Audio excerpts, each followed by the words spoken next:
예, 안녕하세요. 귀로 듣는 역사 이야기 이기환의 흔적의 역사 180회입니다. 예, 안녕하세요. 예, 이번 주는 그 중국 인물 이야기를 좀 해보려고 그러는데요. 네. 그 최근에 이제 뉴스가 좀 나왔는데 이게 사실은 한 뭐냐 9년 됐나요? 9년 전인데 2009년이더라고요. 네. 그 중국의 지금 하남성, 지금 뭐 허난성이라고 우리가 표현을 하고 안양현. 그 옛날에 그 은상 시대의 도읍지면서 뭐 옛날에 그랬거든요. 네. 뭐 그렇고 그다음에 시가오 쉐천이라고 해서 서고혈천이라고 이제 서고혈천 우리 한자로 보면 거기입니다. 거기서 이제 가마터 일꾼들이 벽돌을 만들려고 진흙을 좀 파다가 정말 깜짝 놀랄 만한 고분 그다음에 유물을 이제 발견했습니다. 어떤 건데요? 그러니까 무덤 윗부분이 깎인 고분이어서 발견하기 쉽지 않았던 거예요. 그러니까 네. 이제 그게 발견된 거고 그 고분 안에서 이제 그 금은 공예품, 그다음에 토기, 그다음에 칼과 칼집, 그다음에 명문이 새겨진 뭐 석패 이런 것들을 해갖고 한 250여 점의 그 유물이 들어 있었죠. 그럼 이게 누구 무덤이었어요? 이 고분이 이제 고 2009년하고 2016년, 2017년 그 세 네. 차례 발굴을 했는데 이게 이제 하남성 허난성 문화재 고고연구원이 며칠 전에 얼마 전에 이 무덤은 이 고분은 조조의 무덤이다라고 이제 확정 발표를 해버렸습니다. 땅땅 쳤습니다, 그냥. 이게 조조라면 삼국지에 나오는 그 조조 말씀하시는 거예요? 예, 그렇습니다. 그래서 이번 주에는 조조의 무덤 이야기를 해보려고 합니다. 근데 어떻게 이게 조조 무덤이라고 확정을 했을까요? 증거가 나온 걸까요? 그러니까 무덤에서 이제 그 6, 70대 남성, 그다음에 여성 2명의 유해가 발견이 됐습니다. 그 남성은 이제 조조가 분명하다. 네. 그리고 여성 둘은 그 위나라 초대 왕제가 조조의 아들이죠. 네. 그 초대 왕 조비하고 그다음에 조식이라고 유명하잖아요. 그 저기 그 예. 이 문인으로 예. 아들들인데 그 조비와 조식의 어머니 네네. 변씨 그다음에 이제 그 조조의 첫 번째 부인이 있었거든요. 그 맏아들 조왕의 어머니 일찍 죽었는데 그 유씨인 것으로 추정을 했습니다. 그 결정적인 거는 이제 그 이 조조의 무덤임을 알려주는 네. 위무왕이라는 명패, 그러니까 아까 얘기했던 석패가 보였다는 건데, 그리고 이제 조조의 무덤 옆에는 옷만 입고 시신은 보이지 않은 무덤 하나가 이제 저희 보였는데, 이거는 아마도 그 서기 197년에 토벌전에 참전했다가 전사한 그 조조의 맏아들 조왕의 빈묘일 것이다라고 추정을 했습니다. 근데 조조라 하면 당시에 황제의 버금간 위세를 떨쳤는데요. 무덤이 너무 소박한 거 아니에요? 그렇습니다. 그래서 무덤이 이제 유물이 한 250여 점밖에 안 나왔으니까 사실 네. 그 이 고고학자들이 주목한 거는 이 무덤 그 유물도 별로 안 나온 것도 있고 그다음에 고분의 윗부분이 이렇게 인위적으로 잘려나갔다는 거거든요. 근데 원래 네. 조조가 내가 죽거든 봉분을 쌓거나 나무를 네. 심지 말라 뭐 이렇게 신신당부를 했었거든요. 그러면 처음부터 봉분을 만들지 말아야 했는데 만들었다가 누군가 다시 잘라버렸다는 얘기죠? 그렇습니다. 그래서 중국 고고학자들이 해석을 했죠. 아마 이 조조의 아들, 그 위나라를 건국한 조비가 아버지의 유언, 그러니까 좀 네. 봉분 쌓지 말라는 유언을 거슬러서 대규모로 봉분을 쌓았다가 나중에 마음이 변했다. 그래서 이제 무덤의 이 부분을 잘라냈다. 이렇게 이제 표현을 한 거죠. 근데 그래도 의문점이 남을 수 있잖아요. 네. 누군가 도구를 한 걸 수도 있고 아니면 또 앙심을 품고 조조의 시신을 의도적으로 훼손하려고 한 사람의 소행이 아닐까 싶기도 하고. 예, 근데 이제 그 중국 고고학자들이 고개를 내저어서 아니다고 한 건데 예. 이게 사실 도굴꾼이라든가 뭐 복수심에 불탄 자의 소행이다. 라면 봉분 위에 무슨 파편이 막 이렇게 흩어져 있어야 될 거 아니에요. 그게 없이 그냥 깔끔하게 네. 흔적이 없어졌다는 거죠. 이게 맞는 얘기예요? 글쎄요. 근데 뭐 이 발굴 이후부터 이제 계속 의혹들이 조금씩 제기가 됐어요. 근데 지금도 여전히 훼손은 안 된 것 같다. 뭐 이렇게 보입니다. 어떤 점에서요? 그러니까 예를 들자면 이제 이 유해, 그러니까 남성 유해는 조조라고 이제 우리가 얘기할 수 있는 건 60, 70대니까 이제 조조가 65세에 죽었거든요. 그러니까 그러니까 그럴 수 있겠다 하는데 그 여인의 유해가 이제 문제가 됐는데 한국의 여인 유해는 한 20대 네. 정도였기 때문에 아까 줬던 그 젊을 때 죽었던 그런 유씨일 예. 수도 있다라고 뭐 그렇다 치고 다른 부인 유해인데 40, 50대 여인이라고 했거든요. 근데 조조의 마지막 부인이 변씨인데요. 70살에 죽었다고 했거든요. 그럼 나이가 맞지를 않네요. 그렇죠. 그리고 뭐 그런 점도 있고 그다음에 네. 이제 무덤에서 발견했다는 아까 얘기했던 위무왕이라는 석비 이런 것도 좀 이상하다라는 이야기가 있습니다. 근데 위무왕이라는 명문이 발견됐으면 조조 무덤이 확실하다는 증거 아니에요? 그 금성문이 가장 가치 있는 고고학 자료라고 설명하셨잖아요. 그렇죠. 근데 이제 위무왕은 사실 조조가 생전에 쓰지 않았던 호칭이라는 거죠. 원래 그 생전에는 조조는 위왕이라고 했고 위왕이라고 예. 했고 사후에는 무왕이라는 시호를 받았거든요. 그러니까 위왕에서 무왕으로 바뀌었는데 위무왕이라고 이렇게 한꺼번에 했을 리는 만무한 거 아니냐. 그래서 이제 이 위무왕이라는 석비는 후대에 좀 누가 조작한 거 아니냐 뭐 이런 이야기가 있는 거죠. 근데 왜 중국에선 이 고분을 그냥 조조의 무덤이라고 이렇게 탕탕 결정을 했을까요? 논란이 좀 있을 것 같은데요. 그 희망사항일 수도 있는 것 같고 어쨌든 이건 뭐 사실 그렇게 확정한 사람들도 고고학자들이니까 사실 또 전혀 아닌 것을 또 기라고 하지는 않았지 않겠느냐 뭐 이런 여러 가지 이야기가 있습니다. 그래서 좀 지켜봐야 되겠죠.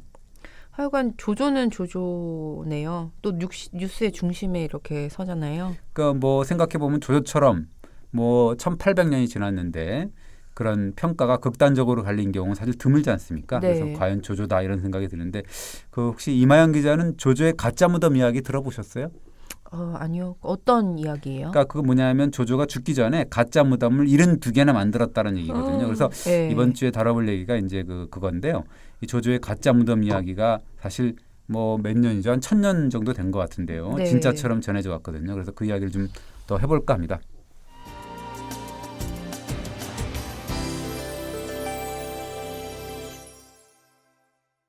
근데 그게 무슨 얘기예요? 가짜 무덤이 72개요? 예, 그렇습니다. 우리가 뭐 잘 아는 뭐 잘 읽었던 삼국지라는 게 있지 않습니까? 나간중이 지었다 뭐 이런 삼국지연이 뭐 이렇게 얘기를 하죠. 그렇죠. 중국 드라마, 중국 영화의 줄기차게 만드는 주제죠. 그렇습니다. 그래서 뭐 케이블 TV를 보면은 지금도 계속 하는데 또 네. 계속 보게 되는 그렇죠. 그렇게 됩니다. 그거하고 초안지하고 네. 뭐 그런 것들 보면은 계속 네. 보게 되는 거여서 우리 저 집사람이 도대체 그걸 왜 재미없게 보냐. 용의 눈물도 지금 보고 있는데 뭐 그렇게 하는데 지금 용의 눈물 보신다고요? 용의 눈물 봤는데 좀 끝났어요. 끝나고 이제 태조왕건을 좀 보다가 지금은 또 서울의 달을 또 하더라고요.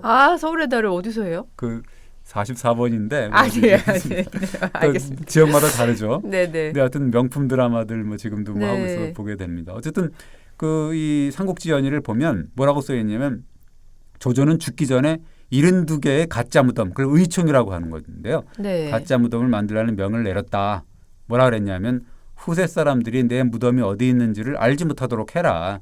내 무덤을 사람들이 파헤칠까 염려되는구나. 라고 이제 마지막 유언을 마친 다음에 숨이 끊어졌다. 이렇게 쓰여 있거든요. 그러니까 워낙 의심 많은 조조가 죽어서도 사람들을 속였다는 얘기네요. 가뜩이나 좀 나쁜 이미지가 있잖아요. 조조가 죽고 나서 한 1500년이 지난 17세기, 18세기에 네. 조선의 실학자 박지원이 네. 중국에서 또 이상한 이야기를 듣고 와서 또 글을 씁니다. 어떤 이야기요? 그러니까 1748년인데 청나라 황제 건융제가 장하라는 데 이제 조조의 근거지가 있었던 업성이 있는데 그쪽이거든요. 지금 하남성 그쪽인데 네. 거기서 고기잡이를 하다가 강 밑바닥에서 무덤을 발견했다. 그래서 수만 군사를 풀어서 발굴해서 관을 건지니까 온갖 금은보와 부장품이 보였고 황제의 면류관과 옷차림을 갖추었다. 그거 보니까 곧 조조의 시신이었다. 그래서 황제가 친히 관우의 사당이 있는 유비의 조각상 앞에 나가서 조조의 시신을 무릎 꿇리고 목을 잘랐다. 그래서 쾌히 70여 개의 가짜 무덤 의혹을 풀었다. 이런 그 글을 박지원이가 씁니다. 근데 조금 비상식적인 얘기 아니에요? 물속에서 조조 무덤이 발견됐고 멀쩡한 시신까지 찾아낸다는 게요? 그러니까 그게 이제 민간에 굉장히 퍼졌던 이야기고 별의별 이야기가 다 있고 그리고 뭐 원래 땅에 묻었는데 강물질과 바뀌어서 이제 강바닥에 됐다는 소리도 있고 네. 처음부터 수장했다는 이야기도 있고 여하간 하여튼 조조 무덤을 둘러싸고 엄청난 이야기들 기기묘한 이야기들이 이제 퍼졌죠. 근데 조조가 그렇게 나쁜 사람이에요? 그렇지 않다는 평가도 있잖아요. 그 사실은 뭐 우리가 뭐 이 달리 보면 만만하게 이렇게 평가될 인물은 아니죠. 그러니까 조조의 동시대 평가를 보면 되는 건데 네. 그 동시대인인 교현이라는 사람이 있고 허소라는 사람이 있는데요. 그 한 2세기 정도 사람들이에요. 전부 조조와 같은 시대에 살았던 사람들인데 이 뭐라 그러냐면 교현은 조조를 보고서 장차 이 도탄에 빠질 천하를 바로잡을 일은 조조다. 그러면서 자기의 처자식을 부탁을 했습니다. 그리고 이 허소라는 사람은 이게 매월 한 차례씩 이제 인물평을 했다는 사람은 유명해요. 그래서 네. 뭐 월담평이라고 해갖고 아주 유명한 사람인데 그 허소라는 사람인 조조가 이제 뭐 내 인물평 좀 해줘 뭐 이런 식으로 이제 강요를 좀 했나 봐요. 네. 강권을 하니까 이제 마지못해서 어떻게 표현을 했냐면 당신은 청평의 간적이자 난세의 영웅이다라고 표현했다는 거죠. 이건 저도 아는 말이에요. 네. 난세의 영웅이라는 말. 그러니까 이게 뭔 말이냐면 청평의 간적이라는 거는 태평성대일 때 태어났다면 당신은 간적이 됐겠지만 네. 그 당시는 사실은 지금은 후한 말기 아니냐. 그러니까 지금은 난세이기 때문에 영웅이 된다. 이런 소리죠. 그 당시의 평가가 중요한 것 같은데요. 네. 후대 평가는 시대에 따라서 또 달라지잖아요. 그렇습니다. 그 당시에 위나라 사관인데 왕침이라는 사람의 평가가 있습니다. 위서인데 위서를 쓴 사람인데요. 사실 그 위서는 완본 보이지 않고 예. 지금 이제 그 나중에 배송지라는 사람이 주석에만 이렇게 등장하는 그런 그 책이에요. 역사책인데 거기에 뭐라고 평가가 돼 있냐면 태조 그러니까 조조는 기묘한 계책으로 적을 속여서 승리했고 전투에 임해서는 손동작으로 지휘를 했고 그러면서 그 우금과 악진이라는 사람은 이게 그 졸개들 사이에서 그냥 발탁을 했고 장용과 서왕은 포로 사이에서 뽑았었다. 그럼에도 불구하고 이 사람들은 명장의 대열에 올랐다. 그만큼 어떻게 보면 인재기용을 잘했다라는 의미죠. 네. 그리고 이 조조는 30여 년 동안 책을 손에서 놓은 적이 없다. 뭐 이런 등등의 이야기를 했습니다. 근데 왕침은 위나라 사관이었다면서요. 네. 좀 과장이 심했을 수도 있지 않아요? 뭐 그럴 수도 있겠죠. 우리 뭐 조상조실록도 그렇잖아요. 태조 이성계를 완전히 신적인 그 존재로 이제 귀신 같은 존재로 묘사를 하거든요. 귀신. 그러니까 어떻게 보면 과장은 좀 있겠지만 없는 사실을 조작하지는 않았지 않겠느냐. 당대 사람이고 그리고 검소를 강조한 부분이 있는데 거기 보면은 너무 과장이라고 하기에는 좀 너무 깨알 같아요. 깨알 같은 과장 같은 그런 느낌이어서 되게 좀 소박한 느낌도 좀 있거든요. 그래도 객관성이 좀 그렇죠. 그러니까 어떻게 보면 우리가 이제 그래 위나라 사관이니까 100% 믿을 수 없다. 그래서 이제 우리가 볼 수가 있죠. 근데 네. 이마영 기자는 삼국지라는 역사서를 아나요? 그 나관 중에 삼국지 말고요. 그렇죠. 우리가 맨날 이 유명하죠. 진수의 삼국지라고 하는데 우리는 맨날 삼국지 위서 동의전 이렇게 이제 얘기하는 거 있잖아요. 그죠? 삼국지 위서 동의전 하니까 알겠어요. 예, 그렇습니다. 네. 이 삼국지는 사실은 중국 역사서 중에서도 정사거든요. 그러니까 우리가 중국 역사의 전범을 얘기할 때는 뭐 그 당시에 곧 전인데 사마천의 사기, 예. 방고의 한서 뭐 이런 역사서들을 그렇죠. 뽑잖아요. 예. 그렇습니다. 근데 이 삼국지는 3세기 때 진수라는 인물이 쓴 건데 그건 뭐냐면 위초고 삼국시대의 네. 역사를 기술한 책이거든요. 이것도 역시 사기와 한서의 버금가는 역사서다 우리가 이 평가를 내리고 있는데 진수가 생물 연도가 233년에서 297년이거든요. 그러니까 조조보다 한 70여 년 정도의 후대 인물이거든요. 그럼 그렇다면 조조에 대해 잘 알았겠네요. 우리가 뭐 70여 년이면 지금으로 따지면 언제예요? 한 뭐 한국 전쟁 정도 그렇죠. 되겠죠. 해방 직후 그러니까 전쟁. 거의 당대의 기록이다라고 우리가 볼 수가 있겠죠. 그럼 진수가 조조를 뭐라고 평했어요?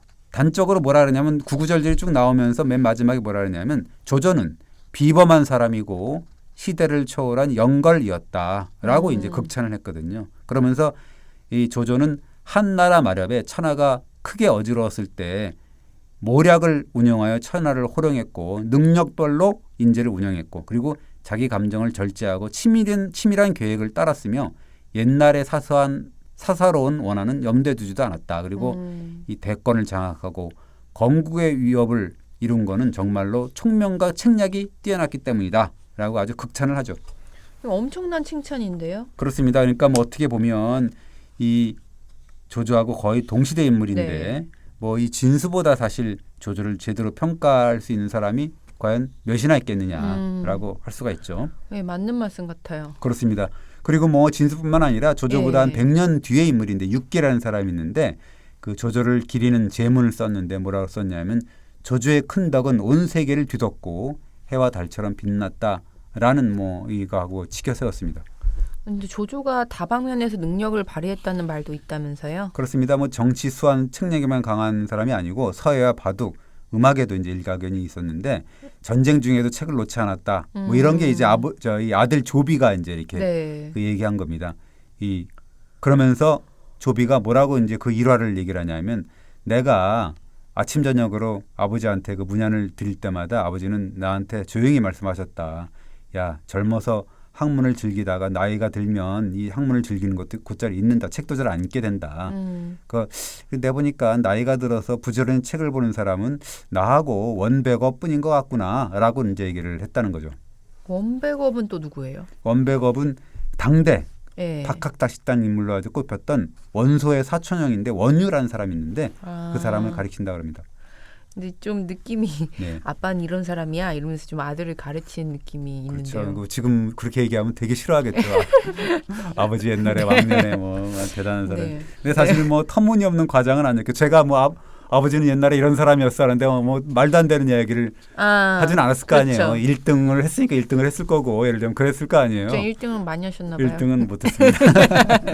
어쨌든 터무니없는 과장은 아니었겠죠. 그러니까 네. 아까 얘기했던 왕침이라는 사람이 위서에도 30여 년 동안 책을 손에 놓지 않았다 이런 내용이 있었거든요. 예. 그러니까 그 당시의 평가는 장화라는 사람이 박물지에도 조조는 음악과 글씨, 바둑, 양생법 다방면에 뛰어났다 이렇게 기록을 했었거든요.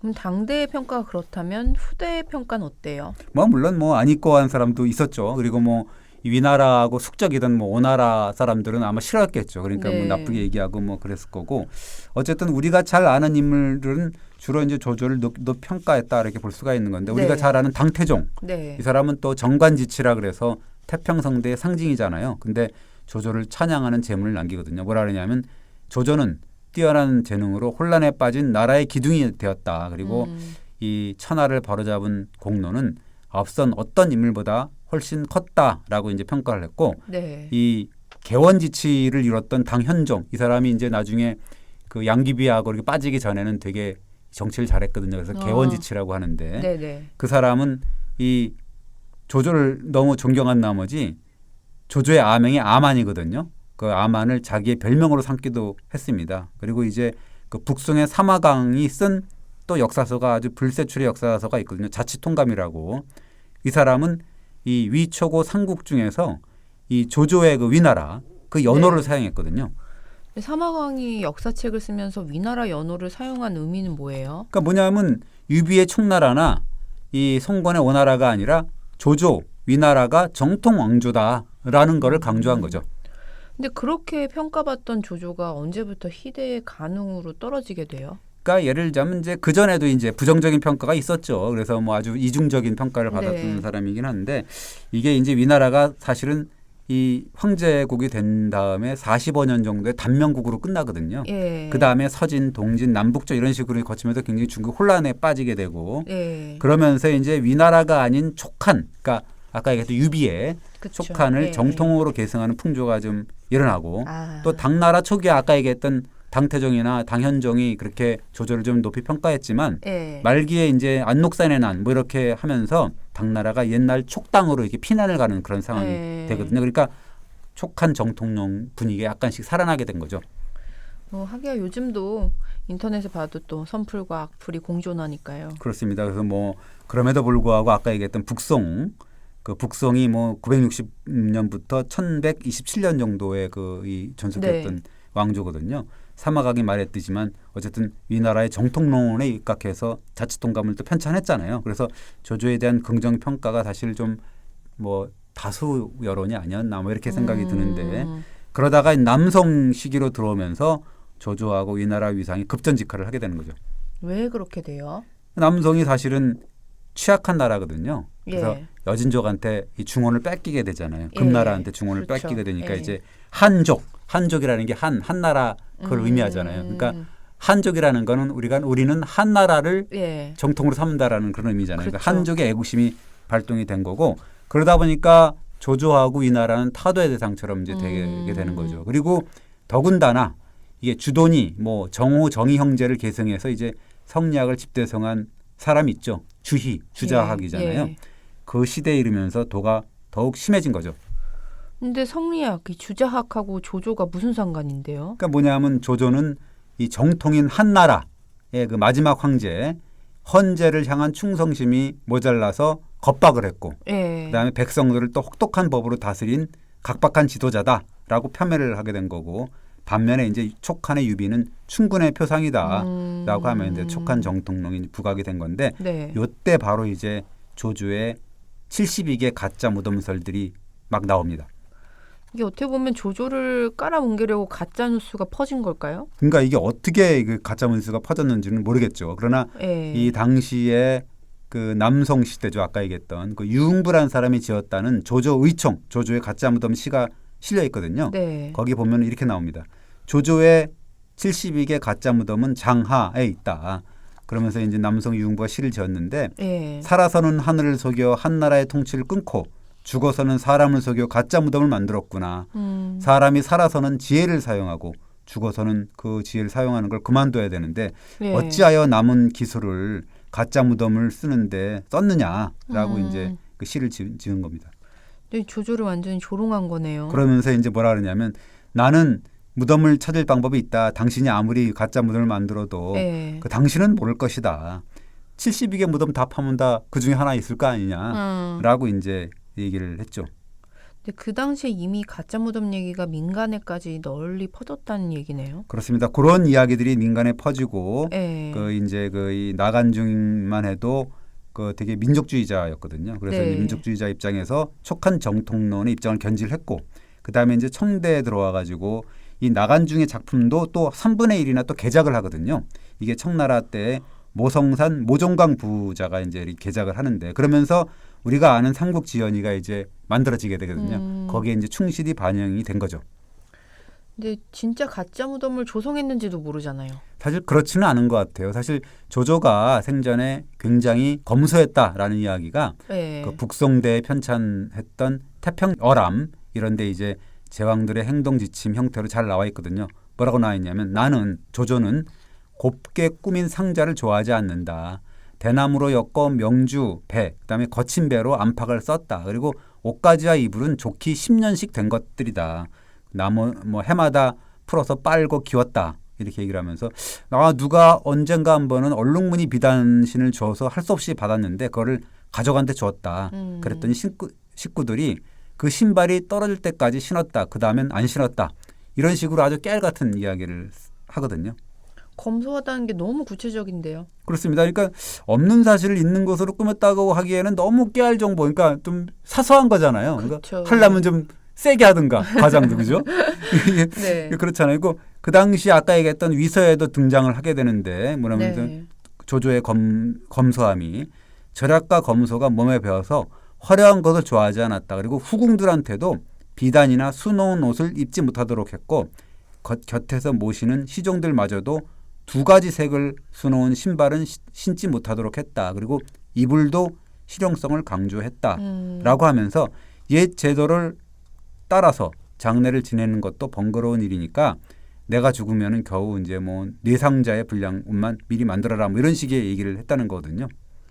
보니까 신발, 이불까지도 간섭을 한 건데요. 그렇습니다. 그러니까 뭐 이 깨알 지시를 했으니까 아마 네. 맞지 않을까 생각이 되죠. 일관되게 얘기가 나오니까요. 예. 그 조조가 사실 죽기 한 1년 반 정도 전에 예. 마지막 명령이라 해서 종령이라는 건데 이른바 유언을 남기거든요. 뭐라 그러냐면 옛사람은 죽어서 매장할 때는 반드시 척박가탕에 묻혔다.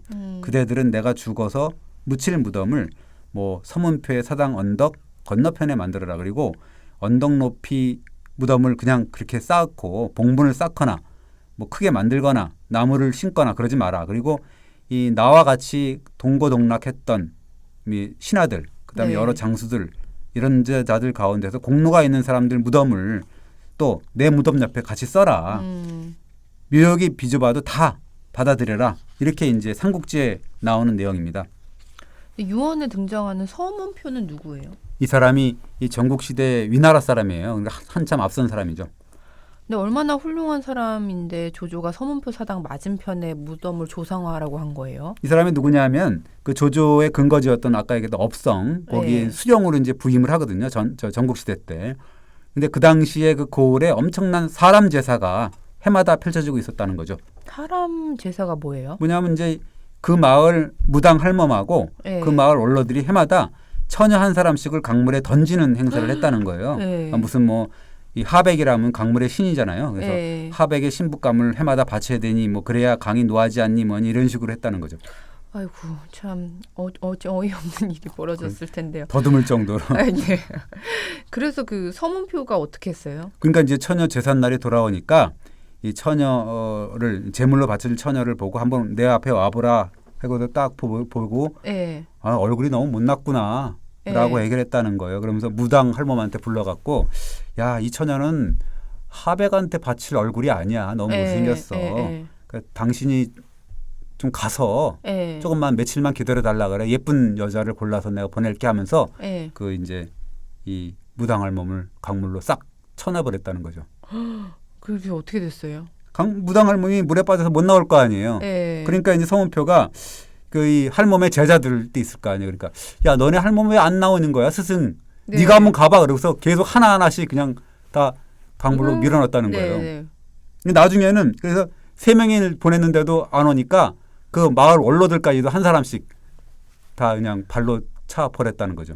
그 이상한 제사를 없애려고 하는 방책이었던 거죠. 네.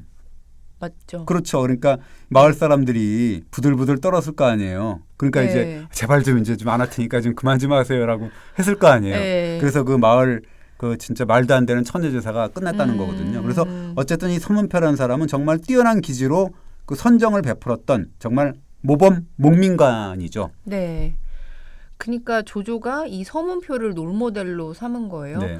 근데 좀 소박해 보이기도 하고요. 그렇습니다. 뭐 천하를 호령하는 사람이 뭐 이 고작 지방의 수령 목민관을 뭐 예를 들어 롤모델로 삼았다. 이거는 좀 그렇죠. 진시황이면 또 모르겠지만 진시황이나 뭐 한나라 유방이나 뭐 이런 식의 어떤 그런 사람이면 모르겠지만 아이 그래 그 서문표 그 지방 관리하나 하는 건 좀 그렇죠. 그러니까 자기는 어떻게 보면 더도 말고 덜도 말고 서문표 같은 사람으로 만족하겠다. 그래서 그 사당 언덕 건너편에 내 무덤 써달라 이렇게 유언을 했다고 볼 수가 있는 거죠. 다가 봉분도 쌓지 말고 네. 나무를 심지 말고 평소에 자기를 따르던 공경 대부와 장수들을 곁에 묻어달라고 했네요. 그렇죠. 그러니까 자기랑 그 고락을 함께했던 사람들하고 죽어서도 영원히 교제하겠다. 이건 사실은 진시황하고는 전혀 그쵸. 다른 얘기잖아요, 그죠? 근데 진시황은 엄청난 무덤을 조성했잖아요. 생전에 그것도 네. 37년 동안 70만 명을 동원해서 아. 자기 무덤을 조성을 네. 했는데 그 뭐 사기 진시황 본기를 보면 뭐라고 나오냐면 진시황제는 무덤 조성에 죄인 70만 명을 동원했다. 구리물을 부어 틈새를 메어 외관을 놓았고 네. 모형을 만든 궁궐, 그다음에 백관, 그다음에 온갖 기기미묘한 형상의 물건들을 설치했다. 자동 발사하는 되는 활을 장치했고 수운을 주입하여 강과 바다를 조성했다. 이거 뭐냐면 죽어서도 평소에 살았을 때의 삶을 그대로 살겠다. 천하를 호령하겠다. 뭐 이런 거죠. 완전히 비교되네요. 그렇죠. 그러니까 죽어서도 천하를 호령하겠다는 진시황. 그러면서 백성을 괴롭힌 진시황. 그러나 나는 나를 척박한 땅에 묻어라. 나는 그냥 지방 관리 서문표로만 기억되고 싶다라고 하는 조조. 네. 좀 차이가 나는 거죠. 근데 그 말이 진심이었을까요? 말만 번지르르 이렇게 했던 건 아니겠죠. 뭐 그럴 수 있죠. 뭐 우리가 물어볼 수는 없었으니까. 네. 근데 사실은 아까 죽기 1년 반 전에 유언을 했다 그랬잖아요. 네. 그것도 좀 부족했나 봐요. 죽기 직전인데 220년 1월에 다시 한번 이 또 유언을 합니다. 제발 장례를 간소하게 하라 하면서 아주 그 구체적이고 세세한 절차까지 이제 신신당부를 하죠. 2번이나 신신당부를 한 거네요. 그렇습니다. 뭐라 그러냐면 옛 장례 예법에 따라 상을 치르지 마라. 내가 죽거든 자기가 편두통이 심했다는 거예요. 그래서 맨날 두건을 이렇게 감싸고 있었으니까 네. 똑같이 두건을 그냥 평소대로 하고 옷도 평소와 같이 똑같이 입히고 그리고 장례가 끝나면 바로 상복을 바로 벗어라. 그냥 무슨 뭐 이 지키고 그러지 말고 그다음에 국경의 병사들 주둔지를 떠나지 말고 바로 그냥 거기서 지키고 있고 자기 그 직무에 충실하라. 관리들도. 네. 그리고 무덤 속에는 황금이라든지 옥이라든가 뭐 이런 진귀한 보물들을 넣지 마라. 이렇게 얘기했는데 이거는 삼국지에 나온 얘기죠. 그러니까 척박한 땅에 봉분을 쌓고 나무를 심지 않고 관 속에는 황금이나 옥 등 진귀한 보물을 넣지 말라는 것. 그러니까 좋은 의미로 보면 네. 도탄에 빠진 백성들을 생각한 거죠. 그때는. 그러니까 물론 또 다른 생각도 있었겠죠. 사실은 동탁의 난이 벌어지고 나서 예. 그 이 전국 각지의 왕릉과 귀족릉이 철저하게 도굴을 당했거든요. 사실 동탁이나 원소나 이런 사람뿐만 아니라 조조 자시도 그 당시에 이제 그 이 온갖 영웅들이 나타나면서 돈이 없을 거 아니에요. 예. 군비를 충당하려고 그냥 황릉이나 이런 거 귀족릉을 전부 다 막 도구를 해갖고 거기 나오는 금은 보화 이런 것들을 네. 전부 팔아가지고 이제 군기 충당을 했었거든요. 이제 또 무덤에 공을 들여봐야 파면 끝 이런 헛것이다 뭐 이런 생각도 했겠어요. 그렇습니다. 그러면 그런 생각도 했겠죠. 그러니까 네. 진실은 모르지만 이제 아마 네. 그런 여러 가지 생각을 했을 텐데 백성도 생각했을 수도 있고 아니면 그렇죠. 내가 뭐 해봐야 뭐 또 누가 또 네네. 그런 거죠. 근데 조조가 죽음에 임박해서 시를 하나 짓는다는데 거기에 보면 이렇게 나옵니다. 조물주의 조화로 빚어진 것은 쓰러짐이 반드시 있네. 허망하다. 그러면서 네. 이 공자와 같은 성인도 죽었고 누가 죽음을 떨쳐버릴 수가 있겠는가라고 이제 얘기를 했다는 거죠. 그런데 왜 조조가 72개의 가짜 무덤을 만들었네 아니네 뭐 이런 얘기가 나오는 거예요. 그러니까 조조의 유언대로 이제 이 어떻게 보면 후대에도 이 죽어서도 세상을 속인 간계라고 이제 조조의 유언이 이제 비판을 들었거든요. 예. 조조처럼 무소불위했고 그다음에 영악한 인물인데 아 그렇게 뭐 무덤을 간소하게 썼을 거야 뭐 이렇게 그럴 리가 없어 그럴 네. 리가 만무해라고 한 거고 그래서 그 삼국지연이 아까 얘기했던 게 천하를 찬탈한 조조가 제 무덤이 파헤칠까봐 두려워서 72개나 되는 가짜 무덤을 조성했다라는 식의 어떤 그런 그 이야기들 가짜일 수도 있고 뭐 그게 뭐 과장일 수도 있고 네, 그런 네. 뉴스들이 그럴싸하게 퍼진 게 아닌가 생각이 됩니다. 그렇다면 조조 무덤이 있다는 지역에 다른 무덤도 파보면 알 거 아니에요? 가짜인지 진짜인지. 뭐 그 당시에 그 아까 얘기했던 업성 그 뭐 서문표 예. 그 사당 반대편이라는 곳 쪽에 이제 그 보면 실제로 왕릉급 무덤이 좀 많았다는 거예요. 근데 이 무덤들을 이렇게 조사해 보면 그게 가짜 무덤이 아니라 네. 그 당시에 그 제나라 그 저 전국시대 제나라 그다음에 북제 왕릉이었다는 거거든요. 네. 약간 후대 그러죠. 북제는 그런 왕릉이었지 조조의 가짜 무덤이 아직 발견되지 않았다는 거죠. 조조의 진심을 너무 몰라준 거 아닌가 싶네요. 그러니까 그 우리는 뭐 사실은 후대 사람이니까 잘 모르죠. 네. 진심을 어떻게 알겠습니까? 근데 네. 분명한 사실은 조조가 생전에는 결코 한나라의 황위를 찬탈하지 않았다는 거거든요. 그렇지 않아도 조조의 부하들이 아 지금 당신 뭐 하시는 거냐. 한나라의 사직은 다 끝났다. 네. 백성들이 지금 전하한테 몰려들고 있는데 뭐 하시는 거냐. 제발 황위를 좀 받으세요. 제발 좀. 네. 지금 백성들이 다 당신한테 귀의하고 있고 막 그런데 지금 네. 뭐 저 허울전 그 헌재 저 사람 아무것도 아니지 않냐 이런 식으로 얘기를 했는데도 이 조조는 한사코 아니다라고 했다는 거예요. 근데 왜 그랬을까요? 그럴 능력이 충분했는데. 이렇게 얘기를 했대요. 나는 주나라의 문왕이 될 것이다. 그것도 만에 하나 1000명이 있다면 그럴 것이다라고 했다는 거죠. 이게 뭔 말이에요? 주 문왕이 되겠다는 말이? 뭐 우리가 계속 얘기를 했지만 주나라 문왕이라는 사람이 누구냐면 은상, 그러니까 은나라의 마지막 군주인 주왕의 제후였거든요. 은주왕이면 폭군의 상징인 걸주할 때 그 주왕이죠. 그렇습니다. 맨날 얘기하는데 그 걸주의 상징이죠. 예. 폭군의 상징이죠. 그래도 그 주나라 무왕은 제후국이었는데 예. 그 부하였죠. 어떻게 보면 그 주왕을 내치지는 않았어요. 예. 그런데 그 아들인 무왕 때 이르러서 비로소 새로운 나라인 주나라를 건국하게 되거든요. 그러니까 조조는 만약 1000명이 있다면 내가 아니라 아들인 조비 시대의 새로운 나라를 건국할 것이라고 한 거네요. 그렇습니다. 이거는 뭐 내가 그거 할 게 아니다. 예. 내 후대 조비가 그것도 1000명이 있다면 아마 될 것이다라고 네. 얘기를 한 건데 그것이 아마 조조의 진심이 아닐까 그냥 뭐 생각할 수 있죠. 여간 정말 대단한 인물인데요. 네. 1800년이 지난 지금에도 이렇게 화제 인물이 됐잖아요. 그 조조의 아들도 둘 다 유명한 사람이잖아요. 조식이라는 네. 사람이 참 이 대단한 사람인데 7걸음을 가면서 형이 이 조비가 조식을 좀 죽이려고 또 그렇게 시를 잘 지으면 7걸음으로 할 동안에 시를 지어라 했더니 7걸음 안에 시를 지었다는 거거든요. 네. 대단한 사람이죠. 네. 조식이라는 사람이 이제 아버지를 위해서 이런 시를 지었습니다. 화하는 눈물을 머금었고 백성은 슬픔에 잠기었다.